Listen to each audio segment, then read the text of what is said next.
Assalamualaikum warahmatullahi wabarakatuh.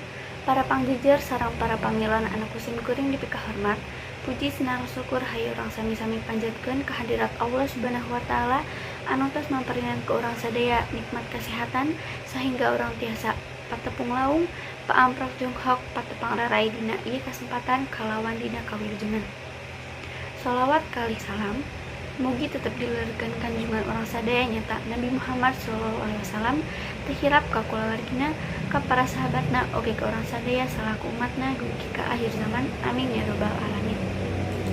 Tepangkeun sim kuring sahna Sudi Azhara sim kuring di kelas 11 IPS 4. Sim kuring di dieu bade nganggem pancen janten panumbuh catur tehilap katurkeun rebu ka para pangjejer sareng para pamilan anu entos hadir dina kumpulan kanggo medar pasoalan ngajagi kesehatan dina usum pandemi.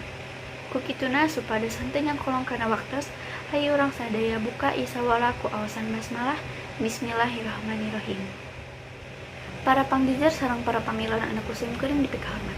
Sata acan nincakana acara anu salajengna supados teu disaha-saha sim kuring sija nepangkeun para pangjejer anu bade ngadugikeun ka mandang pangjejer anu kahiji nyaeta aya Amelia Riani anu asalna ti Majalengka sareng Samira Ramadhani anu asalna ti Manja. Katulahna virus corona 19 atau COVID-19 anu mimiti kapanggih di Wuhan, Tiongkok terus sumebar ka mancanegara kaasup ka Indonesia malah kiwari geus disebut dina kaayaan pandemi anu dina basa Sunda mah disebutna usum sasalad. Supados urang leuwih ngaluman ngeunaan jejer anu bade dibahas urang sadaya hayu urang regepkeun kamandang ti para pangjejer ka Amelia Riani disumanggakeun. Hatur nuhun ka Amelia Riani anu tos ngadugikeun kamandangna. Nurutkeun mantena corona teh disebut sakit anyar lantaran memang anyar-anyar kapanggihna komo dibanding jeung kasakit urang Sunda baheula mah. Kasakit anu nyerang ambekan atawa pernapasan upamana paling-paling oge bengek atau engap.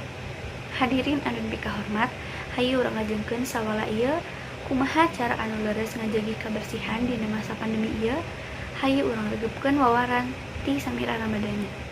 Hatur nuhun ka Samira Ramadhani anu tos nepangkeun kumandangna ayeuna urang apal aya sababaraha perkawis anu tiasa dilarapkeun kanggo nyegah nepana virus corona. Anu kahiji nyaeta sering wawasuh panangan. Virus ieu tiasa nilar lamun urang wawasuh panangan kalawan cai ngocor sarta sabun atawa nggunakeun hand sanitizer anu ngandung alkohol kalawan sapenteuna 70%. Anu kadua nyaeta ngajagi jarak atau social distancing. Lamun social distancing teu dipraktikkeun, maka nifana virus corona secara massal gampil pisan lumangsung. Anu katilu nyaeta henteu sering nyabak beungeut. Anu kaopat nyaeta mempraktikkeun etika bersihin sarta batuk. Biasakeun lamun batuk sarta bersihin tutup menggunakeun tisu atau siku bagian dalam. Anu kalima nyaeta gerak ka dokter lamun tos ngalaman gejala.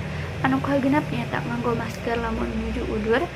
Terakhir nyaeta ngabersihkeun permukaan barang anu sering dirampa ku cairan disinfektan. Cairan disinfektan sareng hand sanitizer teh benten. Alhamdulillah akhirna ieu acara teh kawit dugi karese parantos kalaksanakeun kalayan lancar.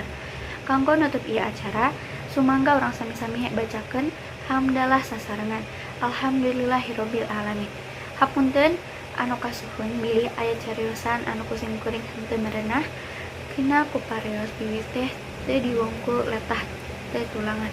Bibir kena ku jalir letah kena ku salah.